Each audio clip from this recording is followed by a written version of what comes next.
கர்த்தருக்குள் பிரியமானவர்களே, ஃபீபா வானொலி நேயர்களுக்கு வாழ்த்துகள். ஆண்டவராகிய இயேசு கிறிஸ்துவின் சுத்தமான கிருபையினாலே 1 சாமுவேல் புஸ்தகத்திலிருந்து திருமறை செய்திகளை நாம் கற்று வருகிறோம். ஆண்டவர் தாமே உங்களோடும் என்னோடும் தன்னுடைய திருவசனத்தின் மூலமாய் பேசுவாராக. அருமையானவர்களே, சவுல் வாழ்க்கையிலே பொறாமையும் பயமும் அவனை எவ்வளவு பாதித்தது என்பதை 1 சாமுவேல் புஸ்தகத்திலே 18ஆம் அதிகாரம் 1-16 வசனங்களில் நாம் கண்டோம். வஞ்சகத்திலே நிறைந்து சவுல் ராஜா காணப்பட்டார். இன்றைக்கு உலகத்திலே பலர் வஞ்சகத்திலே அவர்கள் மாஸ்டராக சிறந்தவர்களாய் காணப்படுகிறார்கள். இந்த பகுதிகளை நீங்கள் வாசிக்கும் பொழுது சவுல் ராஜா வஞ்சகத்தை எவ்வாறு கையாண்டான் என்பதை நான் சொல்ல விரும்புகிறேன். அந்த வஞ்சகத்தை கையாண்ட விதத்தை நான் சொல்லும் பொழுது ஒரு ஆங்கில வார்த்தை மேனிப்புலேஷன் என்றால் என்ன? ஒருவேளை அதாவது மனித உளவியல் அடிப்படையிலே பிறரை வஞ்சித்து தன்னுடைய கட்டுப்பாட்டுக்குள்ளே கொண்டு வர விரும்புகிற செயல்பாட்டை தான் மேனிப்புலேஷன் என்று சொல்வோம். இன்றைக்கு அநேக மக்கள் அநேகரை அவர்கள் வஞ்சித்து அவர்கள் மேனிப்புலேஷன் பண்ணி கொண்டிருக்கிறார்கள். அருமையான சவுல் ராஜா இதிலே ஒரு சிறந்தவனாய், அதிலே மிக உச்சக்கட்ட மனிதனாய் கையாண்டான். இந்த திருமறை பகுதியை நான் வாசித்த போது எனக்கு ஆச்சரியம். அந்த மனிதன் ஒரு காலத்திலே எவ்வளவு நல்ல ஆரம்பம் இருந்தது. ஆனால் போக போக அவன் வாழ்க்கையிலே பொறாமையும் பயம் வந்ததினாலே வஞ்சகத்திலே எவ்வளவு திளைத்து வளருகிறார் என்பதை அறிந்தபோது ஒரு பக்கத்திலே வேதனை, ஒரு பக்கத்திலே எனக்கு எச்சரிப்பாக காணப்பட்டது. ஆண்டவரிடத்திலே கெஞ்சினேன், ஆண்டவரே, இந்த வஞ்சகத்தன்மை என்னிலோ எங்களிலோ அல்லது ஆண்டவருடைய பிள்ளைகளுக்குள்ளே வராதபடி பாதுகாத்தருளும் என்று ஜெபிக்க ஆரம்பித்தேன். இந்த 1 சாமுவேல் புஸ்தகத்திலே 18ஆம் அதிகாரம் 17-30 வசனங்களை நீங்கள் வாசித்தால், சவுல் ராஜா 2 குமாரத்திகளை கொண்டு அவன் இந்த வஞ்சகத்தை செயல்படுத்துகிற தன்மை அங்கு பதிவு செய்யப்பட்டிருக்கிறது. முதலாவதாக 1 சாமுவேல் புஸ்தகம் 18ஆம் அதிகாரம் 17-19 வாக்கியங்களை வாசித்து பாருங்கள். மேராவை அந்த தாவீதுக்கு திருமணம் முடித்து தருவதாக அவன் கூறுகின்றான். இந்த பகுதிகளை நீங்கள் தொடர்ந்து வாசித்தால் வருகிற ஒவ்வொரு குறிப்புகளிலும் 5 விதமாக இந்த சவுல் ராஜா அந்த தாவீதை தன்னுடைய வஞ்சக திட்டத்திற்கு கட்டுப்பாட்டுக்குள்ளே கொண்டு வருவதற்கு மேனிப்புலேஷன் பண்ணின விதத்தை நான் விளக்க விரும்புகிறேன். முதலாவதாக அந்த வேத வசனத்தின் அடிப்படையிலே சொல்கிறேன். கோலியாத்தை கொன்றால் அந்த கொன்ற மனிதனுக்கு ராஜா தன்னுடைய குமாரத்தியை திருமணம் முடித்து கொடுப்பார். இது 1 சாமுவேல் புஸ்தகத்திலே 17ஆம் அதிகாரத்திலே நாம் காண்கிறோம் 25. அந்த வார்த்தையின்படி இந்த தாவீதுக்கு இந்த சவுல் ராஜா தன் 2 குமாரத்திகளிலே ஏதாவது ஒரு குமாரத்தியை நிபந்தனை இல்லாமல் அவன் திருமணம் முடித்து கொடுத்திருக்க வேண்டும். ஆனால் இங்கே பாருங்கள், அவன் மேராவை தான் திருமணம் முடித்து தருவதாக அவன் சொல்லுகிறான். அதற்கு அவனுடைய கண்டிஷனை பாருங்கள், அவனுடைய நிபந்தனையை பாருங்கள். இதை வாசித்த போது ஒன்றை புரிந்து கொண்டேன். இந்த சவுல் ராஜா தன்னுடைய வாக்குறுதியிலே அவன் பின்வாங்கி போகிறான். பாருங்கள், 1 சாமுவேல் புஸ்தகம் 18ஆம் அதிகாரம் 17 பாருங்கள். என்னுடைய கையல்ல, பெலிஸ்தீனின் கையே அவன் மேல் விடட்டும். என் மூத்த குமாரத்தி ஆகிய மேராவை உனக்கு மனைவியாய் கொடுப்பேன். நீ எனக்கு நல்ல சேவகனாக மாத்திரம் இருந்து கர்த்தருடைய யுத்தங்களை நடத்து என்றார். ஆனால் 1 சாமுவேல் 17ஆம் அதிகாரம் 25 கோலியாத்தை கொன்றவனுக்கு ஒரு மகளை கொடுக்க வேண்டும், திருமணம் முடித்து கொடுக்க வேண்டும். ஆனால் அந்த வாக்குறுதியிலே கொஞ்சம் பின்வாங்குகிறான். அந்த வாக்குறுதியிலே சில நிபந்தனையை கூட்டி சேர்க்கிறான். உனக்கு என் மகளை மனைவியாய் கொடுப்பேன், ஆனால் நீ எனக்கு நல்ல சேவகனாய் மாத்திர இருந்து கர்த்தருடைய யுத்தங்களை நடத்து என்றான். இது நல்ல எண்ணத்தோடு சொல்லவில்லை. இவன் கர்த்தருடைய யுத்தங்களை இந்த அருமையான தாவீது சவுலுக்காக செய்யும் பொழுது யுத்த களத்திலே இவன் இறந்து போவதற்கு வாய்ப்பு உண்டு. ஆகவே என் கையல்ல, பெலிஸ்தியர்களே இவனை கொண்டு போடட்டும் என்கிற வஞ்சக எண்ணத்திலே அவன் சொல்ல ஆரம்பிக்கிறான். அருமையானுள்ளே, இது ஒரு வஞ்சகமான ஒரு காரியமாகும். நீதிமொழியின் புஸ்தகம் 26ஆம் அதிகாரம் 18-19 வாக்கியங்களை நீங்கள் வாசித்து பாருங்கள்.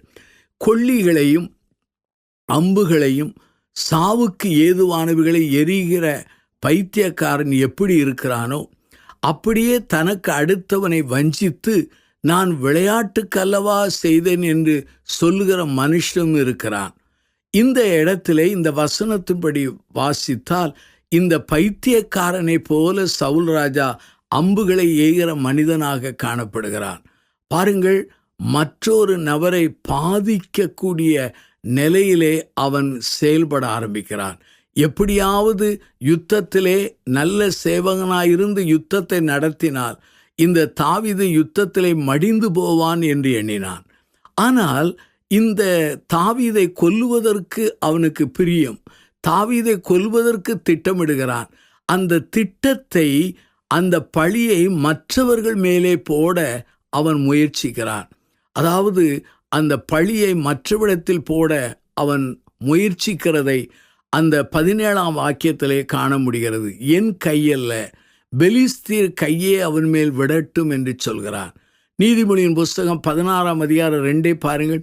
மனுஷனுடைய வழிகள் எல்லாம் அவன் பார்வைக்கு சுத்தமானவைகள், கர்த்தரோ ஆவிகளை நிறுத்து பார்க்கிறார். அப்படியானால் இந்த சவுல் ராஜாவினுடைய வஞ்சக திட்டத்தை பாருங்கள். முதல் மகளை வைத்து தன்னுடைய வஞ்சக எண்ணத்தையும் பழியையும் அவன் போட திட்டமிடுகிறான். ஆனால் தாவீது என்ன செய்கிறான்? தாழ்மையோடு இதிலிருந்து தப்பித்து கொள்கிறான். இந்த அதிகாரத்திலே 18-19 வாசித்து பாருங்கள்.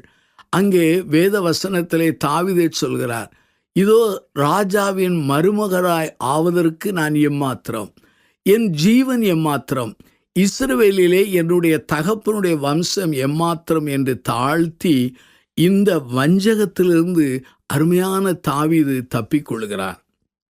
1 பேதுரு புஸ்தகம் 5ஆம் அதிகாரம் 5 நீங்கள் வாசித்து பாருங்கள். 6 கர்த்தர் உங்களை ஏற்ற காலத்தில் உயர்த்தும்படி அவருடைய பலத்த கரத்திலே அடங்கியிருங்கள். கர்த்தர் பெருமை உள்ளவர்களை எதிர்த்து நிற்கிறார், தாழ்மை உள்ளவர்களையோ அவர் கிருபை அளிக்கிறார் என்று சொல்லி வேதத்தில் வாசிக்கிறோம். தாவீது இந்த வஞ்சக திட்டத்திற்கு அவன் விலகி ஓடி தப்பித்து கொள்கிறான். இரண்டாவதாக, இந்த சவுல் ராஜா மேராவை கொடுப்பேன் என்று சொன்னான், அதை இன்னொருவர் கொடுத்து விட்டான். இரண்டாவதாக மீகாளை தருவதாக சொல்கிறான். இந்த பகுதியை 20-25 வசனங்களிலே காண முடிகிறது. 5 அந்த வஞ்சகத்தை சொன்னேன். முதலாவதாக அந்த வாக்குறுதியிலே பின்வாங்குகிறான். இரண்டாவது, நான் அல்ல, பெலிஸ்தருடைய கையே அவர்கள் மேல் விழட்டும் என்று சொல்லி பழியை மற்றவிடத்திலே அவன் திருப்பி விடுகிறான். மூன்றாவதாக, மீகாளை தருவேன் என்பதன் மூலமாய் மேலும் 3 வஞ்சகத்தை இந்த சவுல் ராஜா செய்கிறான். என்ன செய்கிறான் என்றால், தன்னுடைய வஞ்சகத்துக்காக மற்றவர்களை பயன்படுத்த ஆரம்பிக்கிறார். இதை இந்த நாட்களிலும் நாம் பார்க்கிறோம். சிலர் தங்கள் சுயநலத்துக்காக, தன்னுடைய வஞ்சகத்துக்காக அப்பாவி மனிதர்களை, பேதமை உள்ளவர்களை, எளியவர்களை பயன்படுத்தி கொள்வதை இந்நாட்களிலும் நாம் பார்க்கிறோம். இதைத்தான் சவுல் ராஜா செய்தான். மீகாள் தாவீதை நேசிக்கிறாள் என்று அறிந்தபோது அந்த மீகாளை வைத்து தாவீதை அவன் கொல்ல அவன் திட்டமிடுகிறான். அருமையானவர்களே, இன்றைக்கும் அநேக மக்கள் தங்கள் சுயநலத்துக்காக மற்றவர்களை பயன்படுத்தி கொள்ளுகிறதை இந்த நாட்களில் பார்க்கிறோம். இதைத்தான் சவுல் ராஜா செய்தான். 20வது வாக்கியத்திலே இதை நம்முடைய வசனத்திலிருந்து நாம் புரிந்து கொள்ள முடிகிறது. அது மாத்திரமா, இன்னொரு வஞ்சகமான காரியத்தை செய்கிறான். அதாவது நன்றாக புகழுகிற வார்த்தைகளை சொல்லி இவனை வஞ்சிக்க திட்டமிடுகிறான். அங்கே 22-23 பாருங்கள். ராஜாவின் வேலைக்காரர்களை அனுப்பி இந்த தாவீதோடு பேசுகிறார்கள். ராஜா உன்மேல் பிரியமாயிருக்கிறார், அவருடைய ஊழியக்காரரும் உம்மை சிநேகிக்கிறார்கள். இப்பொழுது நீர் ராஜாவுக்கு மருமகன் ஆகிறது ஒரு நல்ல நேரம், ஆகவே இதை செய் என்று அவனை புகழ ஆரம்பிக்கிறார்கள். இன்றைக்கு அநேகரை விழத்தட்டுகிறது இந்த புகழ்ச்சியான வார்த்தை தான். ஆண்டவராகிய கர்த்தருடைய வார்த்தை சொல்கிறது, மனிதர்கள் உங்களை புகழ்ந்தால் உங்களுக்கு ஐயோ என்று சொல்லப்பட்டிருக்கிறது. இன்றைக்கு அநேகர் புகழ்ந்து நம்மை குழிக்குள்ளே தள்ளுகிறதை நான் என் வாழ்விலே பார்த்திருக்கிறேன். நீங்களும் உங்கள் வாழ்க்கையில பார்த்திருக்கலாம். இங்கே ராஜாவின் வேலைக்காரர்களையும் இவன் பயன்படுத்துகிறான். மீகாள் தாவீதை சிநேகித்ததையும் பயன்படுத்தினான். புகழுகிறார்கள், ராஜா உன்மேல் பிரியமாயிருக்கிறார், ராஜாவின் ஊழியக்காரரும் உன்மேல் சினை வைக்கிறார்கள், இதோ இப்போது நீ ராஜாவுக்கு மறுமணமாகிறது நல்ல காரியம் என்றார்கள். அப்போதும் அங்கே தாவீது தன்னை தாழ்த்தி பேச ஆரம்பிக்கிறார். நீதிமொழியின் புஸ்தகம் 26ஆம் அதிகாரத்தை எடுத்து வைத்துக் கொள்ளுங்கள். 23 பாருங்கள். நேச அனலை காண்பிக்கிற உதடுகளோடு கூடிய தீய நெஞ்சம் வெள்ளி பூசிய ஓட்டை போல் இருக்கிறது. எவ்வளவு அருமையான வசனம் பாருங்கள். நேச அனலை காண்பிக்கிற உதடுகளோடு கூடிய தீய நெஞ்சம் வெள்ளி பூசிய ஓட்டை போல் இருக்கு. இதே போலத்தான் சவுலுடைய அந்த ஃப்ளாட்டரி, அதாவது புகழ்ச்சியான அந்த வஞ்சக திட்டத்தை நாம் பார்க்கிறோம். இன்னொன்றை பாருங்கள். அந்த தாவீதுக்கு ஒரு ட்ராப், அதாவது அவனுக்கு ஒரு குழிகளை அல்லது அவனுக்கு பள்ளங்களை வெட்ட ஆரம்பிக்கிறான். ஆங்கிலத்தில் சொல்ல வேண்டுமென்றால் செட்டிங் ட்ராப்ஸ் என்று சொல்லலாம். 24ஆம் அதிகாரம் 25 பாருங்கள். இந்த அருமையான அந்த அருமையான சவுல் ராஜா சொல்கிறார், இதோ இந்த ராஜாவாகிய சவுல் இந்த தாவீதுக்கு மீகாளை கொடுக்க மனதாக இருக்கிறார். அதற்கு பரிசம் தேவை. பரிசத்துக்கு பதிலாக 100 பெலிஸ்தருடைய நுனித்தோல் தேவை என்று சொன்னார். பழைய காலங்களிலே மாப்பிள்ளை வீட்டார் அல்லது ஒரு ஆண் ஒரு பெண்ணை திருமணம் முடிக்க வேண்டும் என்றால் அவன் பரிசம் கொடுக்க வேண்டும், அதற்குரிய வெகுமதியை கொடுக்க வேண்டும். யாக்கோபு தன் மாமன் வீட்டிலே 2 பெண்களுக்காக அவன் அங்கே பரிசு அல்லது வெகுமானத்துக்காக 7 ஆண்டுகள் பணி செய்ததை நாம் பார்க்கிறோம். இந்த ராஜா சொல்கிறார், மீகாளை நான் கொடுக்க விரும்புகிறேன், ஆனால் அவளுக்கு பரிசம் வேண்டாம், பரிசத்துக்கு பதிலாக 100 பெலிஸ்தருடைய நுனித்தோல் தேவை என்று சொன்னார். அருமையானவர்களே, இது இந்த தாவீதுக்கு வைக்கப்பட்ட ஒரு ட்ராப், அவனுக்கு ஒரு வஞ்சகமான ஒரு வழியாகும். ஏனென்றால் கோலியாத் யார்? ஒரு பெலிஸ்தியன். கோலியாத்தை கொன்றது யார் என்றால் ஆண்டவருடைய பலத்தினாலே தாவீது கொன்றான். ஆகவே இந்த பெலிஸ்தர்களுக்கு தாவீதின் மேலே மிகவும் கடுப்பும் அவன் மேலே வெறுப்பும் அவனை பழிவாங்கிற எண்ணமும் இருக்கலாம். அப்பொழுது இந்த மீகாளுக்காக 100 பெலிஸ்தருடைய அந்த நுனித்தோலை இவன் பெற விரும்பினால் அங்கு பிரச்சனை வரும், யுத்தம் வரும், சோதனை வரும், வேதனை வரும், ஆபத்துகள் வரும். அந்த சமயத்திலே இந்த தாவீது மடிந்து விடுவான் என்று எண்ணினான். அருமையானவர்களே, ஆனால் தாவீது செய்தது என்ன? அதிலே பின்னாலே நான் சொல்ல விரும்புகிறேன். மத்தேயு நற்செய்தி நூல் 22ஆம் அதிகாரம் 15-18 வசனத்தை பாருங்கள். நம்முடைய ஆண்டவராகிய இயேசுவானவர் அந்த எருசலேமிலே உலாவி கொண்டிருக்கும் போது பரிசேயர் அவருடைய பேச்சிலே குற்றத்தை கண்டுபிடித்து அகப்படுத்தும்படி அநேக கேள்விகளை கேட்கிறார்கள். ராயனுக்கு வரி கொடுக்கிறது நியாயமா இல்லையா என்று கேட்டார்கள். ஆண்டவர் அதை அருமையாக அதை சொல்லி தப்பித்து கொள்கிறார். ஏனென்றால் அவர் ஞானம் நிறைந்த தெய்வமாக இருக்கிறார். இங்கே தாவீதுக்கு ஒரு ட்ராப் வைக்கப்பட்டது, ஆனால் இதையும் அவன் ஜெயித்தான். 5 விதமான வஞ்சக தன்மையை நான் அந்த அருமையான சவுல் ராஜா வாழ்க்கையிலே சொன்னேன். முதலாவது, தன்னுடைய வாக்குறுதியிலே பின்வாங்கினான். 2வதாக, அந்த அருமையான இந்த தாவீதை கொல்லுகிற அந்த பணியிலே தன் கையல்ல பெலிஸ்தருடைய கையே அங்கு விளக்கடவது என்று அந்த பழியை இன்னோடத்தில் திருப்பினான். 3வதாக, தன்னுடைய மகளை மகளுடைய சிநேகிதத்தை தன்னுடைய வஞ்சகத்துக்காக பயன்படுத்துகிறான். நான்காவதாக அந்த தற்புகழ்ச்சியான வார்த்தைகள் வழியாக இந்த தாவீதை சிக்க வைக்க முற்படுகிறான். ஐந்தாவதாக 100 பெலிஸ்தருடைய நுனித்தோல் அதை பெற்றுக்கொண்டது மூலமாய் மீகாலை கொடுப்பேன் என்று சொல்லி ஒரு ட்ராப், ஒரு வஞ்சக வலையை விரிக்கிறான். அருமையானவர்களே, இது சவுல் ராஜாவின் வஞ்சகத்தின் தன்மையை அது குறிப்பிடத்தக்கதாக இருக்கிறது. பிரியமானவர்களே, நம்முடைய வாழ்க்கையை மதிப்பீட்டு செய்ய அழைக்கப்படுகிறோம். கபடு, சூது, வஞ்சகம் உண்டா அல்லது சுத்த இருதயம் உண்டா என்பதை நாம் சிந்திக்க அழைக்கப்படுகிறோம். நாம் வஞ்சகத்தை விதைத்தால் நாம் வஞ்சகத்தை அறுப்போம். நாம் பிறருக்கு விரோதமாய் குழி வெட்டினால் அதே குழியிலே விழுவதற்கு வாய்ப்புகள் காணப்படுகிறது. ஆகவே இந்த சவுல் ராஜாவின் வஞ்சக தன்மையை நான் சொன்னேன். இந்த தாவீதினுடைய வாழ்க்கையிலே தேவனுடைய ஆளுகை இருந்தது என்பதை இந்த அதிகாரத்திலே 26 30 வசனங்களில் நாம் கற்றுக்கொள்ள முடிகிறது. மனிதர்கள் எவ்வளவு வஞ்சக தன்மையிலே கிரியை செய்தாலும் தேவன் தன்னுடைய திட்டத்தை, தேவன் தன்னுடைய ஆளுகையை, தன் சித்தத்தை நிறைவேற்ற வல்லவராக இருக்கிறார். என் வாழ்க்கையிலே, உங்கள் வாழ்க்கையிலே உங்களுக்கு விரோதமாய் எத்தனை வஞ்சகமான மக்கள் பேசினாலோ திட்டமிட்டாலோ அதை குறித்து கலங்காதிருங்கள். எல்லாவற்றையும் அறிந்திருக்கிறவர், எல்லாவற்றையும் ஆளுகிறவர், எல்லாவற்றையும் நியாய்ந்திருக்கிற ஆண்டவர் இருக்கிறார். அவர் செய்ய நினைத்ததுதான் நடக்குமே தவிர மனிதருடைய திட்டம் நடைபெறாது. தேவன் செய்ய நினைத்தது தடைபடாது என்று யோபு சொன்னதை நினைவூர அழைக்கப்படுகிறோம். இந்த அருமையான தாவீது என்ன செய்தான்? இந்த மீகாளை திருமணம் முடிப்பது அது அவன் பிரியமானது என்பதை அறிந்த பொழுது அவன் பெலிஸ்த இடத்தில் போய் 100 பேரை அல்ல 200 பேரை கொன்று அந்த நுனித்தோலை எண்ணி வைத்து மீகாளை திருமணம் முடித்தான்.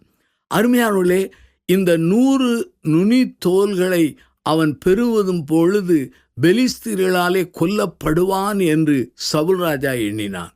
ஆனால் சர்வ வல்லமையுள்ள ஆண்டவர் இவனை எதிர்காலத்திலே ராஜாவாக்க விரும்பினவர், இவன் சந்ததி மூலமாய் கிறிஸ்து பிறக்க வேண்டும் என்று திட்டமிட்டவர், அதன் மூலமாய் மீட்பு வர வேண்டும் என்று ஆசித்தவர். அந்த தேவாதி தேவன் என்ன செய்தார்? தன் ஆளுகையும் திட்டத்தையும் அவன் நிறைவேற்றினார்.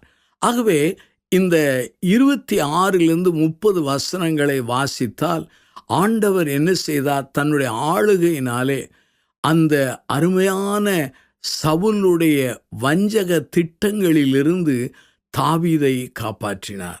அருமையானே, நம்முடைய ஆண்டவர் ஜீவிக்கிறவர், நம்முடைய ஆண்டவர் வல்லமையுள்ளவர். அவர் நம்மை எல்லா தீங்குக்கும் விலக்கி பாதுகாக்கிறவர். நம்மை வஞ்சகத்திலிருந்து அவர் நம்மை காப்பாற்றுகிறவராக இருக்கிறார்.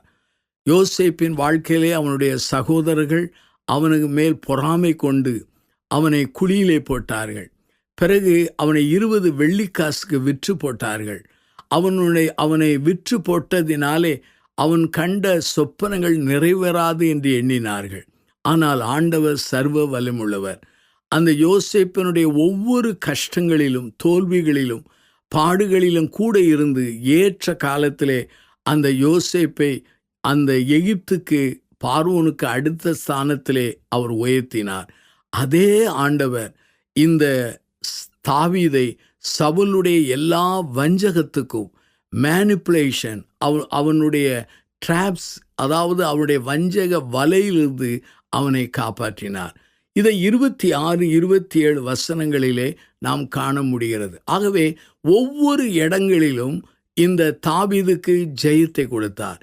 எங்கெங்கெல்லாம் யுத்தத்துக்கு போனானோ, எந்தெந்த இடத்தெல்லாம் பெலிஸ்தர்கள் எழும்பினார்களோ, எந்தெந்த இடத்தெல்லாம் பெலிஸ்தரை அவன் சந்தித்தானோ, அந்தந்த இடத்திலெல்லாம் சர்வ வல்லமுள்ள தேவன் அவனுக்கு ஜெயத்தையும் வல்லமையும் அவர் கொடுக்கிறவராயிருந்தார். அதே சமயத்தில் என்ன நடந்தது என்றால், ஆண்டவராகிய கர்த்தர் அங்கே 28 30 இந்த வசனங்களை வாசித்தால் சவுலுடைய வஞ்சகத்தையும் அவனுடைய சதிகளையும் திட்டங்களையும் சவுலுக்கு நேராகவே தேவன் திருப்பினார்.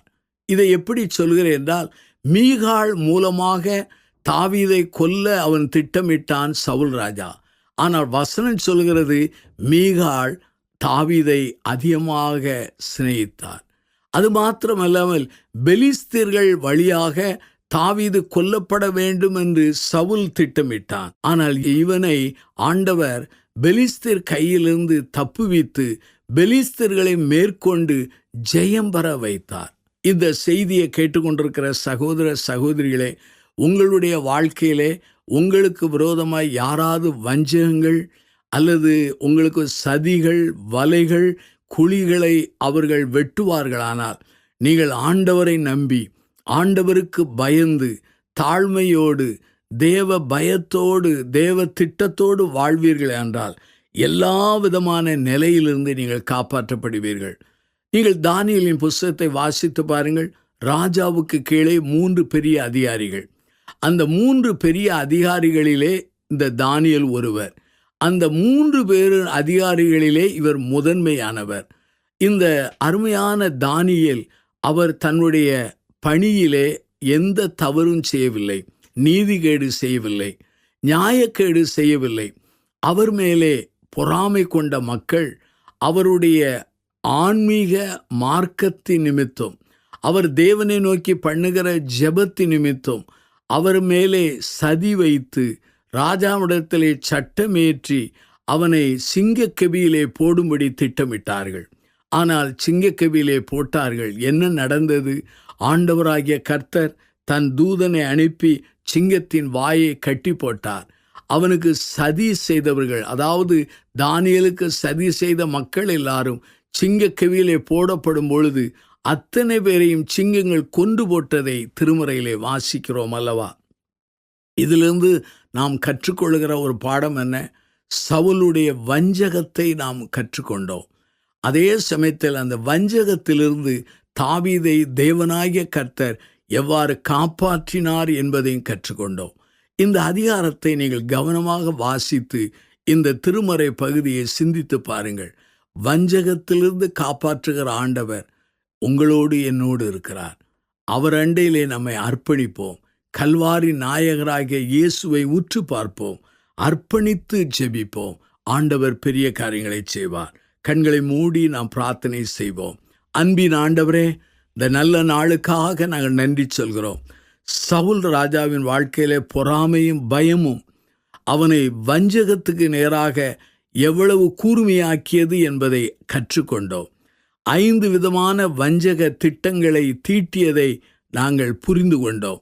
தன் 2 குமாரத்திகள் வழியாக இந்த தாவீதுக்கு அவன் எவ்வளவோ வஞ்சகமான திட்டங்களையும் குழிகளை வெட்டியதை நாங்கள் திருமறையிலே கற்றுக்கொண்டோம். அத்தனையிலிருந்தும் தாவீதை காப்பாற்றின தேவன் என்னையும் எங்களையும் காப்பாற்றும்படி கெஞ்சுகிறோம். கல்வாரி நாயகராகிய இயேசு அண்டையிலே எங்களை முழுமையாய் அர்ப்பணிக்கிறோம். நாங்களும் இந்த வஞ்சக எண்ணங்களிலே, வஞ்சக திட்டங்களிலே நாங்கள் வளர்ந்து எங்கள் வாழ்க்கையை அழித்து போடாதபடி எங்களை காத்துக்கொள்ளும். உம்மிடத்திலே மனந்திரும்பி உம்மோடு ஒப்புரவாக உதவி செய்யும். இயேசுவின் நாமத்தில் ஜெபிக்கிறோம், ஜீவனுள்ள பிதாவே.